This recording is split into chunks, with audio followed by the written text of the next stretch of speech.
So what do you mean by elements? Elements are the substances made up of similar kind of atoms. Okay, do not forget this. Elements are the substances made up of similar kind of atom. And also we have discussed the example. If I will take a piece of gold, means that piece of gold contains only gold atoms with it. Means that piece of gold we can call it as an element. Similarly, we can take if you can take a piece of iron, it contains only iron atoms in it. So that iron we call it as an element. So that is about element already we have discussed. Okay, but what is compound? If we will go by the definition of a compound, then we can say that compounds are the combination of elements. Okay, when two or more than two elements chemically combine, they form compound. Again I am repeating. When two or more than two elements combine chemically, they form compound. Okay, here I can write element plus element. There may be two elements or more than two elements, and they must combine chemically. Their chemical properties should be combined.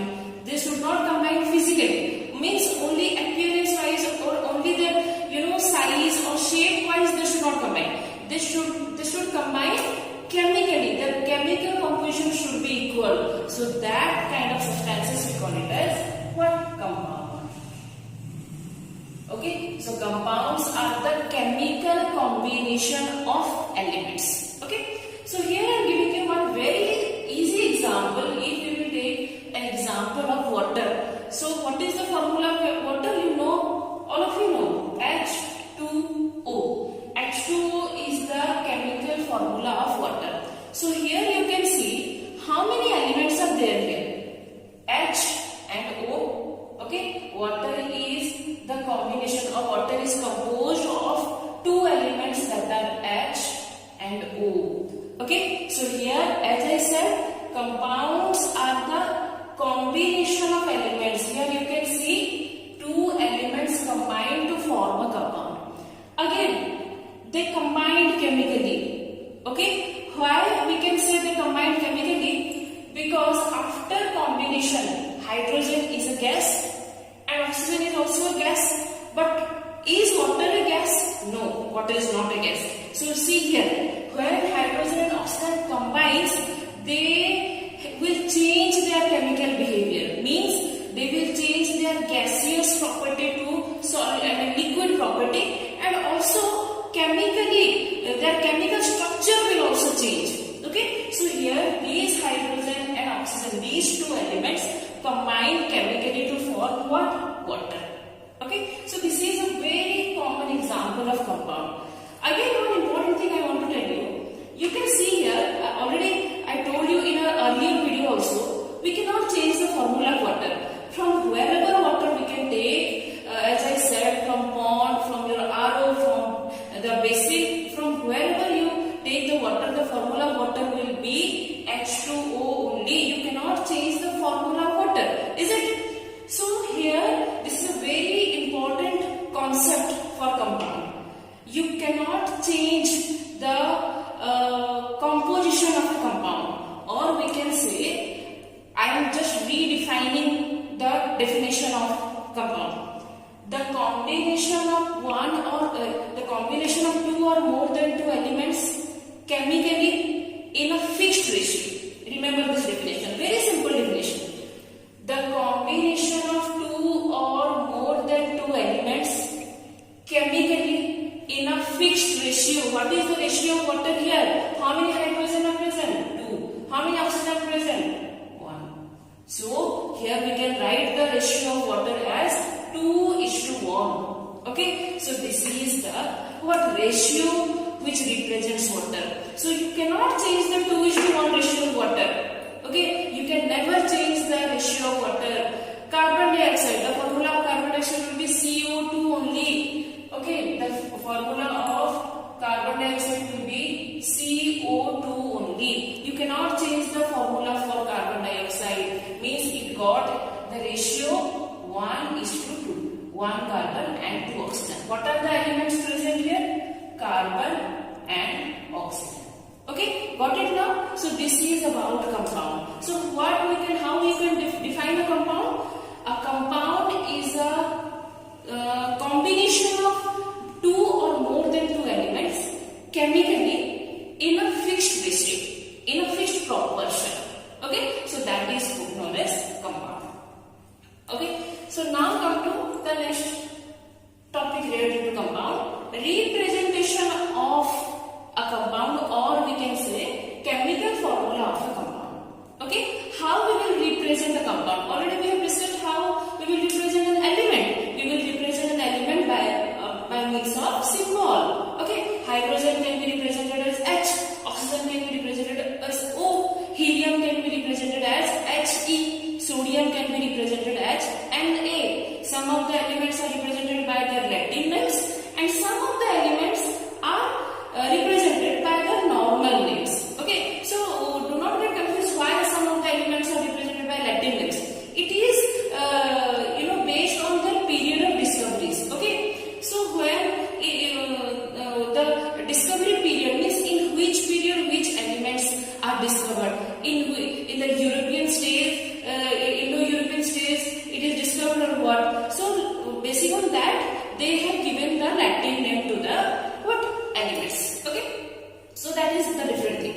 So here we have already discussed how to represent an element. We will represent an elements by a symbol. But how to represent a compound? Here I am just going to give you just 3 examples. You can see here I have written the first example, water, the same here. So what is the formula of water as I said? H2O. So we can represent water as H2O. The chemical formula of water is H2O. So what are the elements present in H2O? H and O. What is the ratio of the element present in H2O? What is the ratio? 2:1. 2 hydrogen, 1 oxygen. You cannot write 1:2 because you have to see what is the combination. 2:1. Okay, 2 hydrogen and 1 oxygen combines to form what? Water. Okay, but if you will go with the chemical name, okay, see, water is not the chemical name of H2O. Here the chemical name of H2O is hydrogen oxide. Okay, so leave it. So here we are only talking about how to represent the compound. Okay, table salt. The formula of table salt is NaCl. So just find out what are the elements present here. Yes, the element present here are sodium and chlorine. Sodium and chlorine are the elements present here which forms the compound sodium chloride. And what is the ratio? Very simple, 1:1. 1 sodium and 1 chlorine combine in a fixed ratio to form sodium chloride. So what is the chemical name of table salt? The chemical name of table salt is sodium chloride. Okay, glucose. Okay, so what is the chemical formula of glucose? C6H12 and O6. C6H12O6. Now find out. It is very simple. Now find out what are the elements present in C6H12O6. Yes, C, H and O. Isn't it? C, H and O are the elements present in what? Glucose. So what ratio I can write here? You have to see. Just see the numbers given in the subscript. That is only the ratio. If no number will be given, then simply you write 1. See, there is no number given here in NaCl. So you can write 1:1. Here it is given 2 and below O there is no number. So you can write 2:1. If no number will be given in the subscript, then you write 1, or else write the same number given in the subscript. So what I can write here? 6:12:6. 6:12:6 is the ratio of glucose. Okay, the chemical name of glucose is glucose. We can also type it as D-glucose. Okay, so this is 3 examples I have discussed.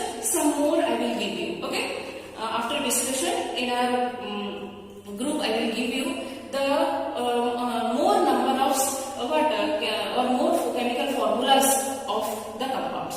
So this is how we can represent a chemical. We can represent a compound. Okay, so understood?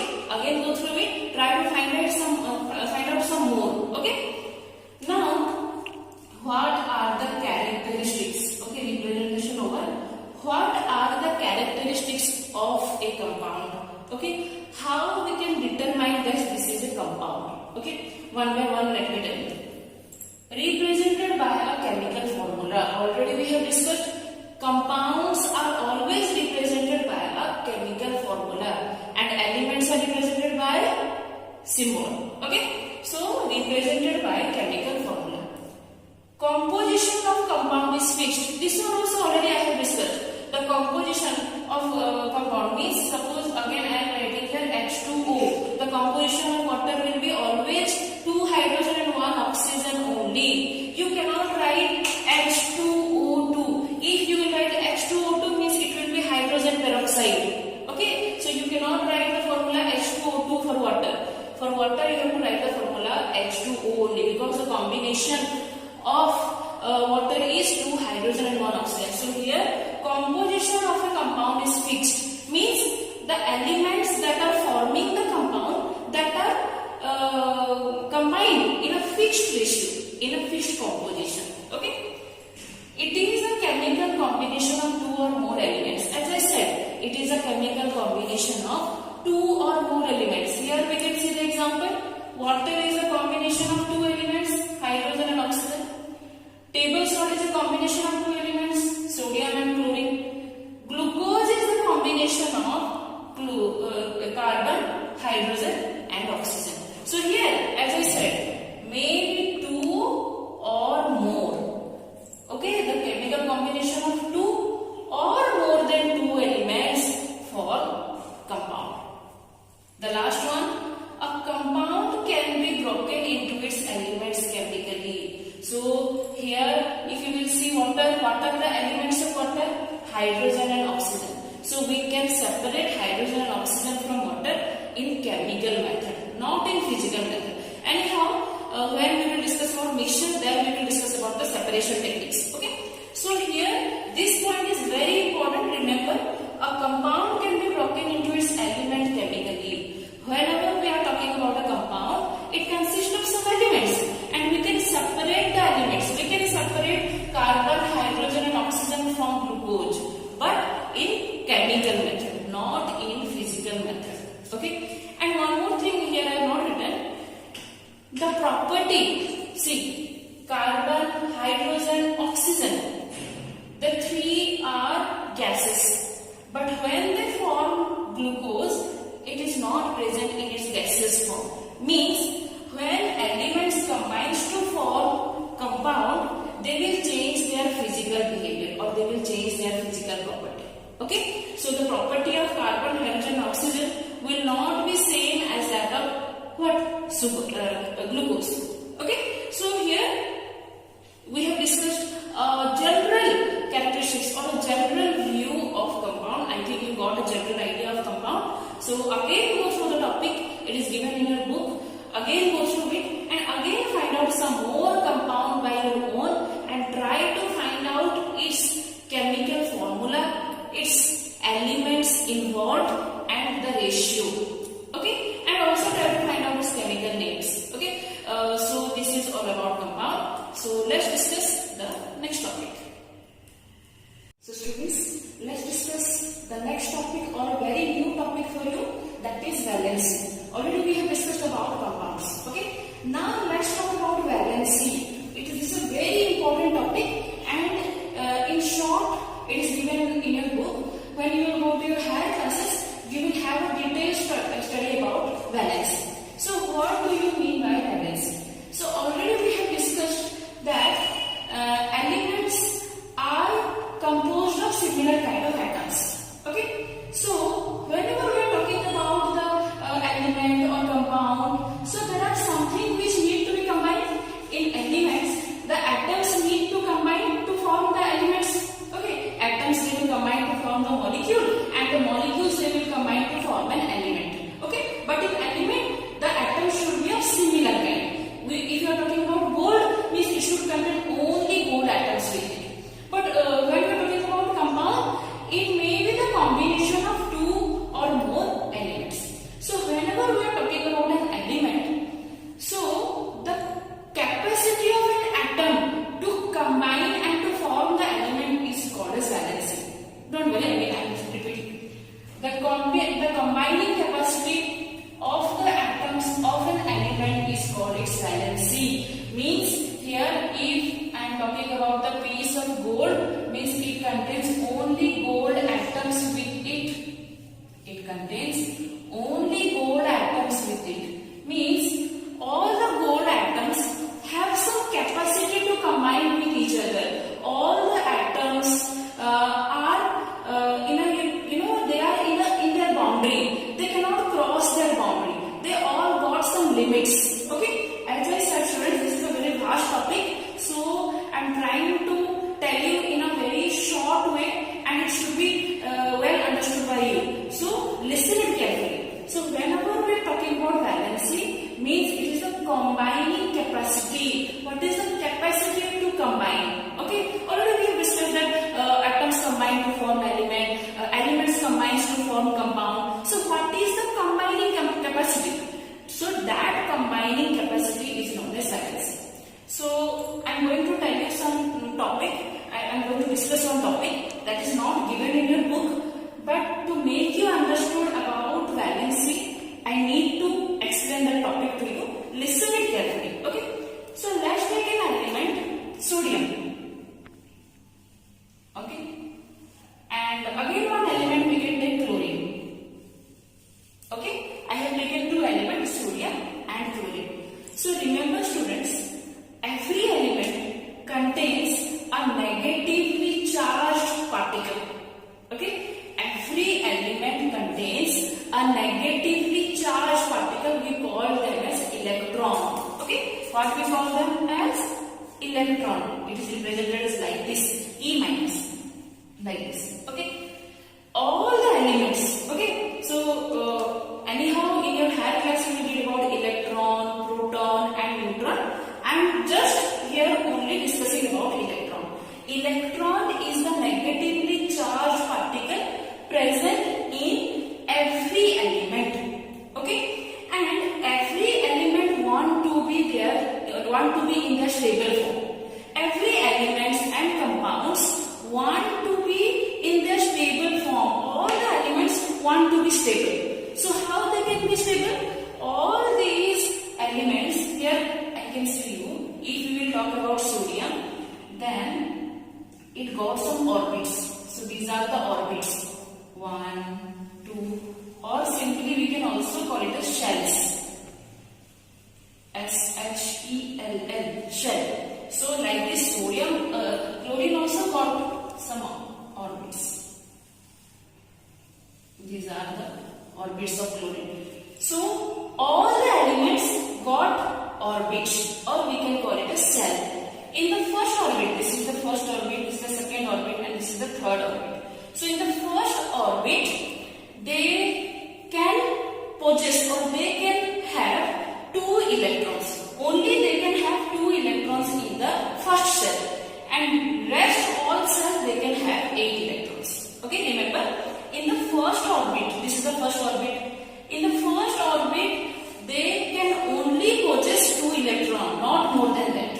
Okay, but in rest of the orbits, they can have 8 electrons. Okay, so here I was talking about the stability.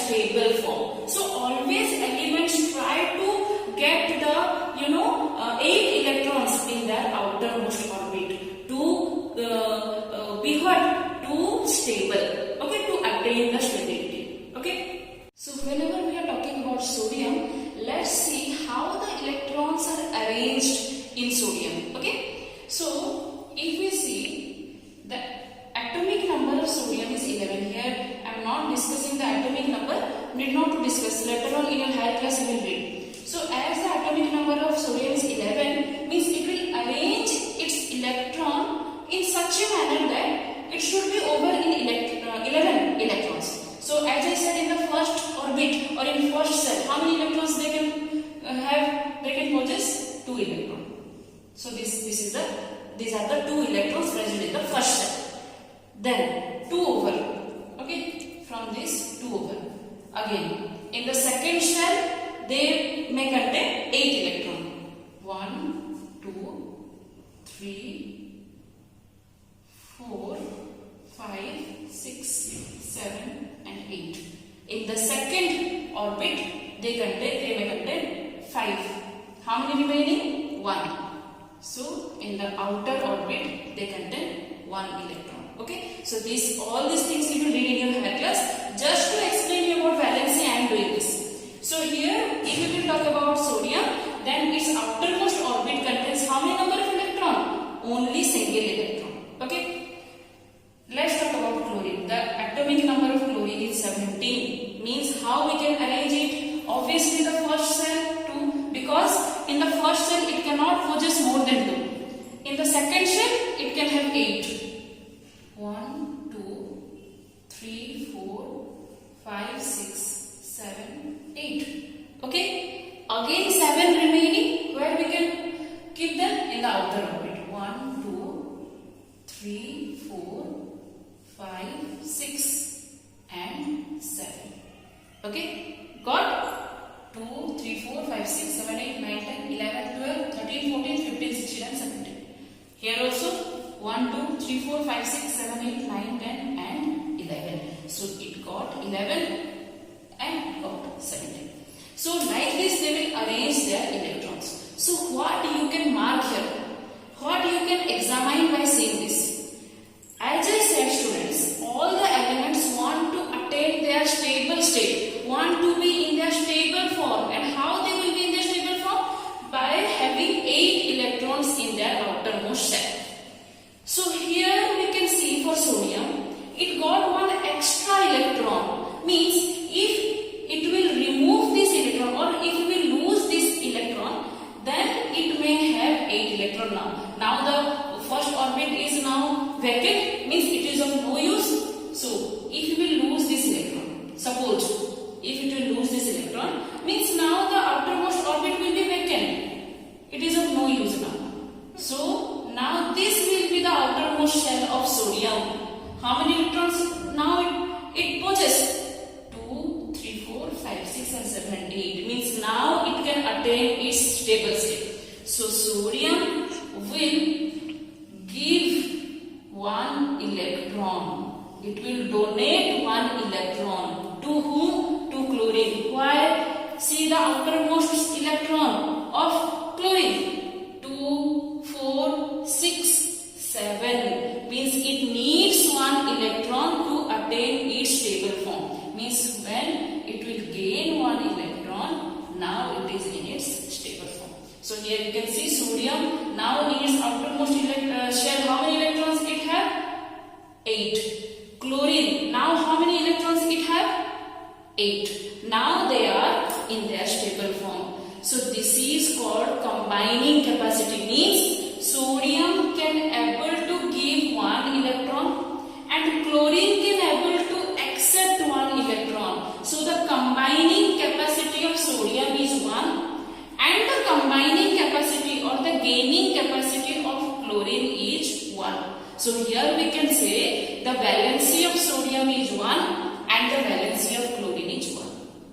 Got it? So to explain you about valency, I have to tell you all these things because I want your concept to be clear. That's why. Okay? Anyhow, detailed account of valency you will have, you will read. If simply I will explain you about the definition of valency, means you will must think what is the combining capacity, how they will combine. This is the combining capacity. Okay? Some portion shortly, just I have discussed you about valency. So this is the combining capacity we can say. So here the combining capacity of sodium is 1 and the combining capacity of chlorine is also 1. So here we can say sodium as monovalent because its valency is 1. Sodium has its valency 1. So we can say sodium as monovalent. So the elements whose valency is 1, we can call them as monovalent. Whose valency is 2, we can call them divalent. Whose valency is 3 means they can able to lose 3 electron. Okay, their valency is 3 means there we can name it as trivalent, tetravalent, pentavalent, like that we can write for the variable valency. Some of the elements may have more than one valency. Okay, it is given in your book.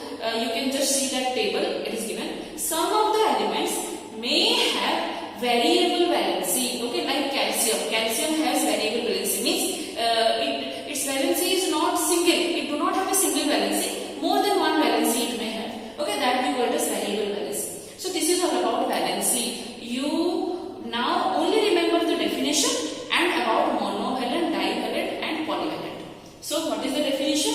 Valency is the combining capacity of the atoms in an element. Okay. So here we have discussed shortly about the valency. What is the combining capacity? Here already we have discussed. Means how much it can give or how much it can gain. That is the combining capacity. So here like this we can write the valency, and depending upon the combining capacity, depending upon the number of electrons they can lose or they can gain, they may be monovalent,